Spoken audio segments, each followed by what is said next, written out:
पियू पियू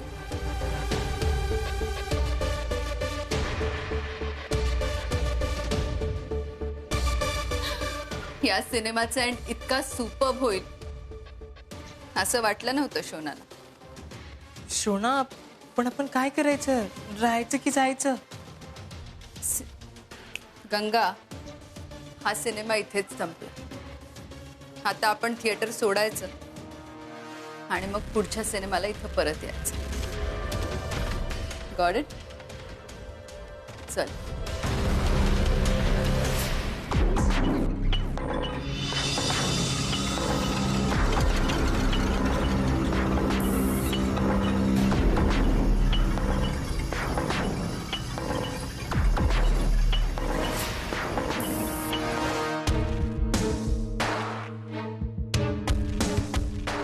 सामान गाडीत ठेव, मी आलेच.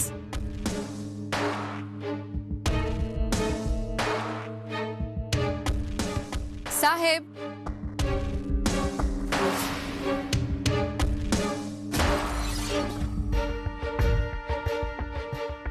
बाय. चला येते मी. साहेब, तुम्ही काहीही काळजी करू नका. मी पिऊंना समजवलंय. आता त्या मला उशीर होतोय शोनाजी. मानी, यांना गाडीत बसवा. साहेब, आय नो तुम्हाला आवडलेलं नाहीये ना मी तुम्हाला सोडून चालली येते. माने, यांना गाडीत बसवून या. ठीक आहे साहेब.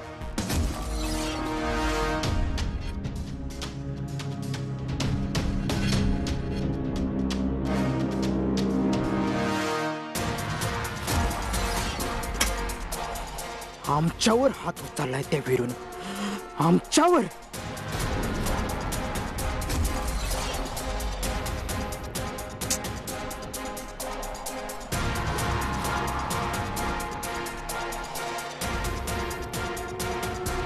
जगदीश जी, शांत व्हा.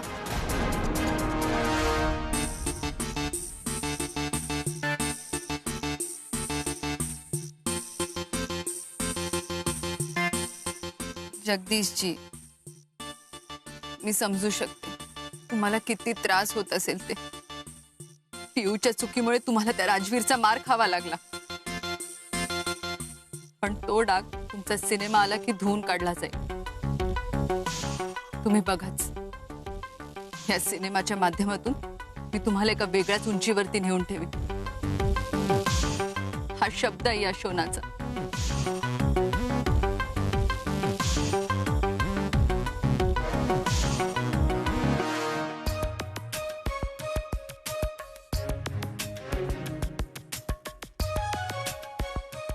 जगदीश जी,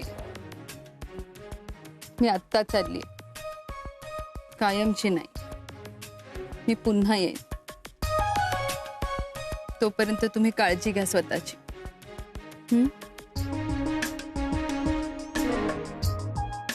शोना,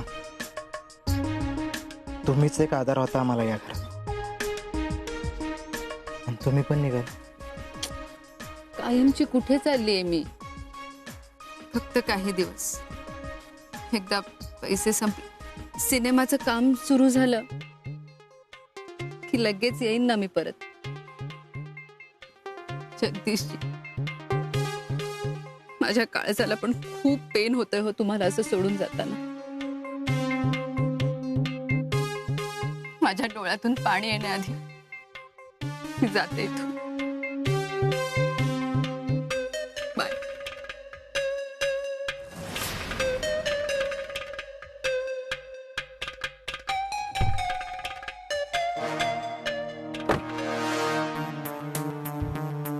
बरं झालं ना गंगा, आपण लेट निघालो.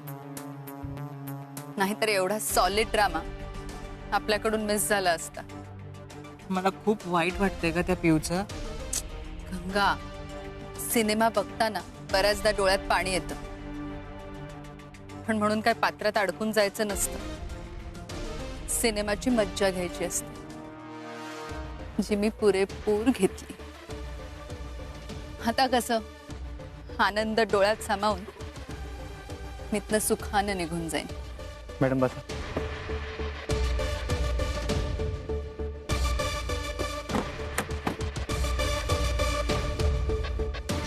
आता भेटूया इंटरवल नंतर. Bye bye Ankushrao home and you stay tuned. मी पुन्हा येईन.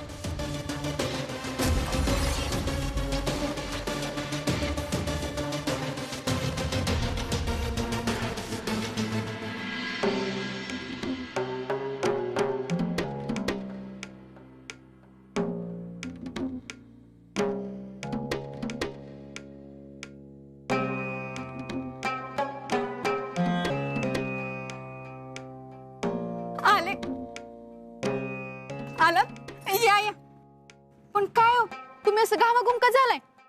मारबीर खाऊन नाही ना आला? नाही अगं,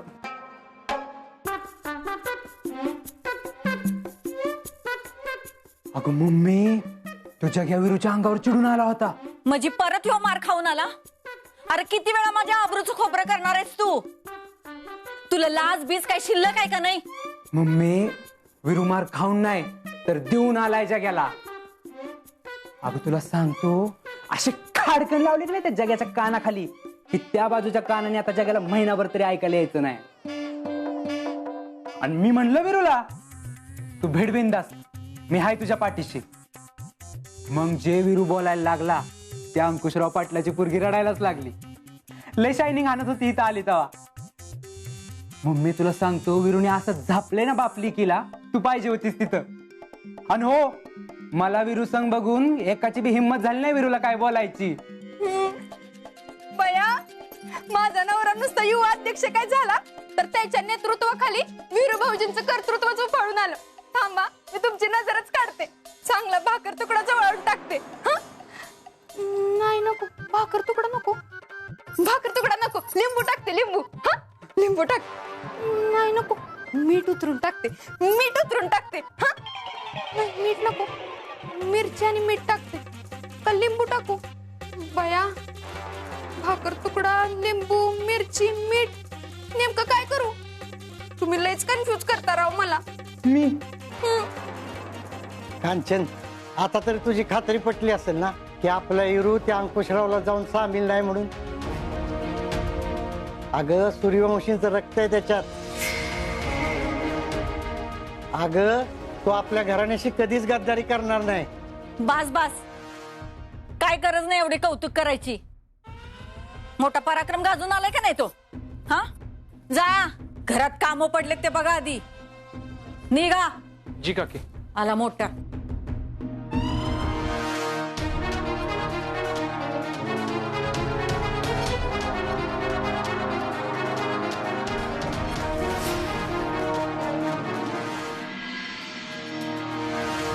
तुमच्याच भाषेत समजावून सांगा.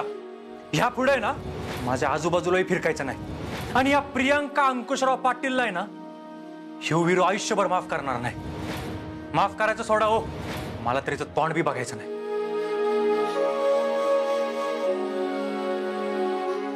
पिहू काय झालं? खाली लखन दादा बोलले की वीरू घरी येऊन लय मोठा तमाशा करून गेला. तमाशा तर मी केलाय आमच्या मैत्रीचा. त्याच्याशी खोटं बोलून त्याची शिक्षा मिळाली आम्हाला. मी तुला म्हणलं होतं का नाही माफी मागायला लय उशीर झालाय म्हणून? नका त्या वीरूच्या मागं मला माफ कर म्हणून आता असं अट्ट धरून ऐकलीस? झालं ना आता सराडा. म्हणजे पिऊ डॅडीसनी सगळं कळलं. काय मग आता? घरातनं बाहेर जाणं बंद केलं माझं. काय?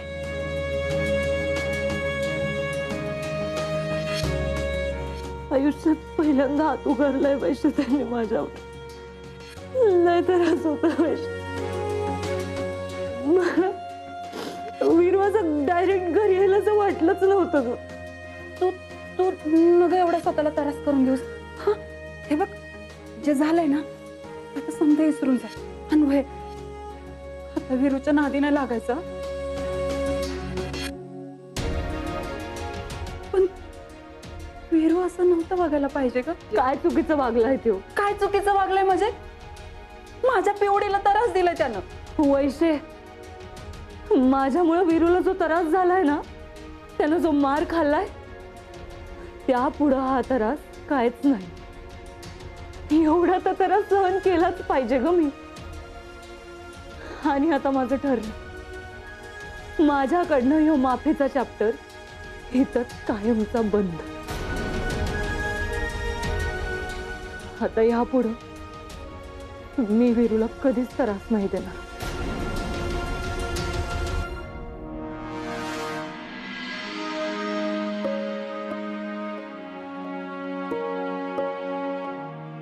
वीरू, तुझं हे वागणं मला अजिबात पटलं नाही बघ. त्या अंकुशरावाच्या पुरी बरोबर तू असं वागायला नको होतस. त्या पुरीच्या घरी जायची काय गरज होती रे तुला? काही गरज काय होती म्हणजे? मी जर तिच्या घरी गेलो नसतो ना आज, तर तिने कुठल्या ना कुठल्या वाटेने मला अजून त्रास दिला असता. आणि तू बघितलीस ना तिने आपल्या घरी कसा तमाशा केलता ती. अरे नाही तिला कळत कसं वागायचं ती, पण तुला तरी कळतंय ना. अरे आता तू तिथं जाऊन आल्यावर तिचा बाप आणि तिचा भाऊ तिला सुखानं जगू द्या त्याला वैर. हा, जशी काय ती मला सुखानं जगू देत होती. बघितलंच नाही तिच्यामुळे आपल्या घरात काय काय घडलं होतं ते. अगं काकी आपल्या दोघांना घराच्या बाहेर काढायला निघाली होती. अरे वय, मी म्हणती चुकलं त्या पुरीचं, पण म्हणून तू बी तसंच वागणार आहेस वय? तुझ्यापेक्षा ती पोरगी लई बरी वीरू.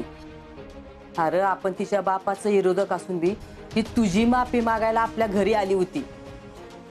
आणि त्याचा काय परिणाम होत्याल याचा तिने विचार बी नाही केला. आणि तू काय केलंस रे? तिला माफ करायचं राहिलं, उलट तिच्याच घरी जाऊन तमाशा करून आलास वय. मग काय करायला पाहिजे होतं मी? तिला माफ करायला पाहिजे होतंस तू.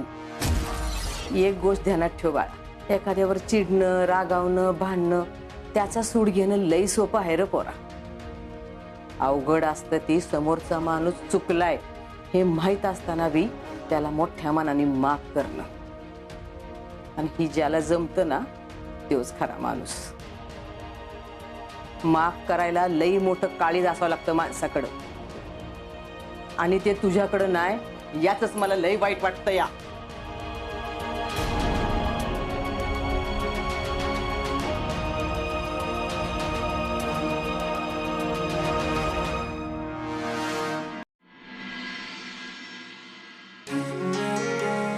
सुखीर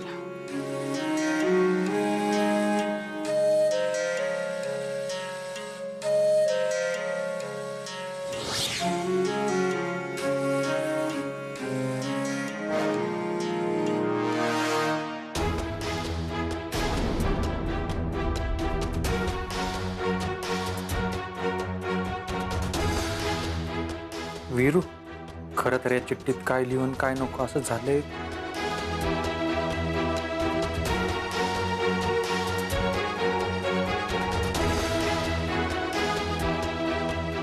तुझ्याशी माझी दोस्ती होईल असं स्वप्नात पण वाटलं नव्हतं. दोस्तीत दोस्तासाठी जीव ओवाळून टाकणारा तुझ्यासारखा दोस्त मिळायला खरंच नशीब लागतं. तू मला खरं जग दाखवलंस, जगायचं कसं ते शिकवलंस. दोस्तीत सगळं सांगायचं असं म्हणतात आणि मी सगळंच लपवलं. मला माहित आहे तुला खरं काय ते कळल्यावर माझा लई राग येईल. माझ्याशी बोलू नाही वाटणार, माझं तोंड बी बघू नाही वाटणार. पण मी खरं सांगते वीरू, मला तुला कधीच फसवायचं नव्हतं. मी तुला खरं काय ते सांगण्याचा प्रयत्न पण केला, मला नाही सांगता आलं. माझी खरी ओळख मला तुला समोर भेटून सांगायची होती, पण आता ते शक्य नाही. म्हणून ही चिठ्ठी लिहिते. वीरू, तू मला अंकुशराव पाटलाच्या घरची कामवाली समजतोस, पण मी कामवाली नाही, तर अंकुशराव पाटलाची मुलगी प्रियंका पाटील आहे. मी तुझ्याशी खोटं बोल, माझ्या ओळखीबद्दल तुला अंधारात ठेवलं, याचं खरंच लई वाईट वाटतंय मला. पण मी एवढंच सांगेन की मी हे मुद्दाम नाही केलं, आणि ह्याच्या मागं कसलंच राजकारण नाही. माझ्यामुळे तुला जो त्रास झाला त्याबद्दल खरंच मनापासून सॉरी. समल्यास माफ कर मला. माझ्यासाठी तुझी दोस्ती लय किमती आहे. ही चिठ्ठी वाचून तू मला भेटायला आलास तर मी समजेन तू मला माफ केलंस, आणि नाही आलास तर मला माझ्या खोटं बोलण्याची शिक्षा मिळाली असं समजेन. तुझी मैत्रीण मॅडम. म्हणजे त्या अंकुशराव पाटलाच्या पुरीने मला सगळं खरं सांगायचा प्रयत्न केला होता. अरे अरे नीट बघ की अंगारा. मी ते उदबत्तीश्वराचा अंगारा बांधून दिलेली पुढे वाचली नाही सोय तू. ती काय करून बसलोय मी लगा. मी तिचं ऐकून घ्यायला पाहिजे होतं, तिला बोलून द्यायला पाहिजे होतं. माझं चुकलं, मी लय वाईट वागलोय तिच्याशी. साहेब सकाळी 10 वाजता आपल्या गावातल्या शेतकऱ्यांची मीटिंग आहे. माने गाडी काढा. बाकीच्या गोष्टी आपण गाडीत बोलूयात. आम्ही आलोच तयार होऊन.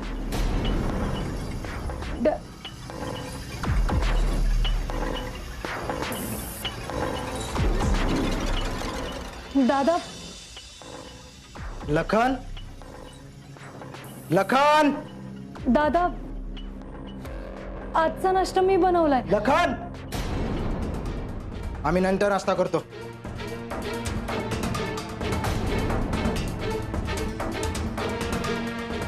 सोमनाथ काका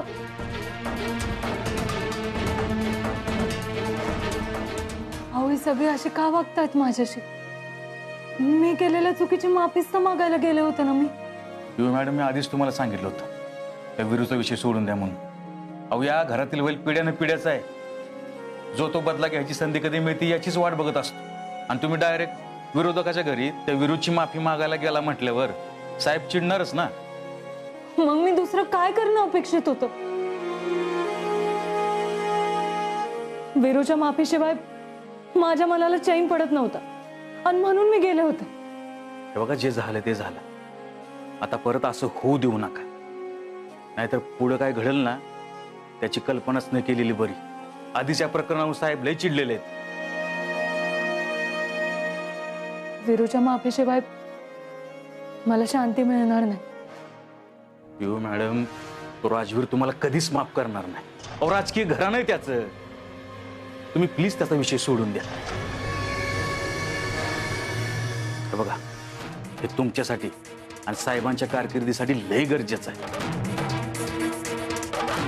येतो मी.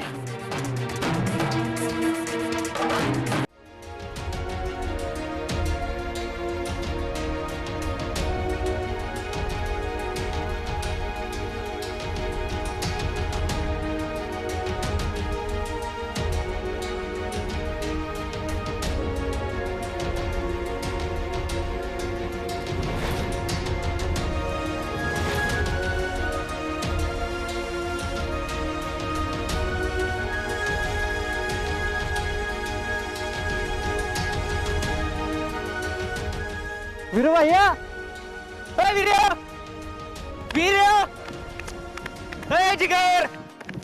विरू भैया विर्या अरे किती आवाज द्यायचे तुला? कुठं हरवलंयस? अरे नाग्या, माझ्याकडनं लय मोठी चूक घडली रे. काय झालं? अरे मी त्या अंकुशराव पाटलाच्या घरी जाऊन राडा नव्हता करायला पाहिजे. व्हायला का विरू भैया? मला बी तेच वाटतं. मला का त्या अंकुशराव पाटलाची पोरगी एवढ्या मोठ्या मनाने तुझी माफी मागायला आली होती आणि तेवढ्याच मोठ्या मनाने तू बी तिला माफ करायला पाहिजे होतं. ए माफ काय करायला पाहिजे होतं? बरोबर केलं आपल्या भावानं. खोटं बोलली याच्याशी, फसवलंय आपल्या भावाला तिने. नाही नाग्या, तिनं काय बी फसवलं नाही मला. अरे तिने खरं सांगण्याचा सगळा प्रयत्न केला होता. अरे काय बोलतोस तू? हे बघ ही चिठ्ठी दिली तिने. ही चिठ्ठी मीच तुला दिली होती पण तू वाचली नाहीस आणि त्याला काय बाय बोललास. आणि तुला माहिती आहे ही चिठ्ठी द्यायला तिने काय काय प्रयत्न केलं. पार ती तुझ्या घरापातूर आली होती पण मी तिला माघारी पाठवलं आणि ही चिठ्ठी मी तुझ्यापर्यंत पोहोचवली. विरे नाग्या, अरे चिठ्ठी तवाच वाचली असती ना तर एवढं सगळं राडाच झालं नसतं. आता काय करायचं विरे? काय करायचं ती ना माहित मला, पण मला त्या पुरीचं वाईट वाटायला लागले रे. अरे मग तिला माफ करून टाक ना. मी फोन लावून देऊ का? नाही नको नको, फोन नको. मी ती अशी प्रत्यक्षात भेटूनच बोलन. अरे कालच तिच्या घरी जाऊन तू एवढा कुटाणा केलायस, अशात ती तुला भेटायला येलोय. व्हायला का विरू भैया? वैशू सांगत होती तू तिच्या घरी जाऊन आल्यापासून त्यांच्या घरी लय मोठा कुटाणा झालाय. अंकुशरावनं पहिल्यांदा पिवर हात उचललाय. तिचं घरातनं बाहेर पडणंही मुश्किल झालं. काय? अरे मग तर तिच्या घरी गेलंच पाहिजे आणि तिला माफ केलं हे बी सांगतो आणि त्या अंकुशरावला बी सांगतो की या सगळ्यात आहे ना त्याच्या पोरीची काय बी चूक नाही. मी आलोच. ए विरे थांबे, येडा बिडा झालास का तू? त्या अंकुशरावाचं तुझं पहिल्यापासूनच वाकडे. आणि तसलं तू त्याच्या घरी गेला ना तर नको ती कुटाणा आणि वेगळा राड होईल अजून. तुला बोलायचं ना तिला तर एक काम कर, तिला अशा ठिकाणी भेटाय बोलव जिथं दुसरं कोणीच नसेल.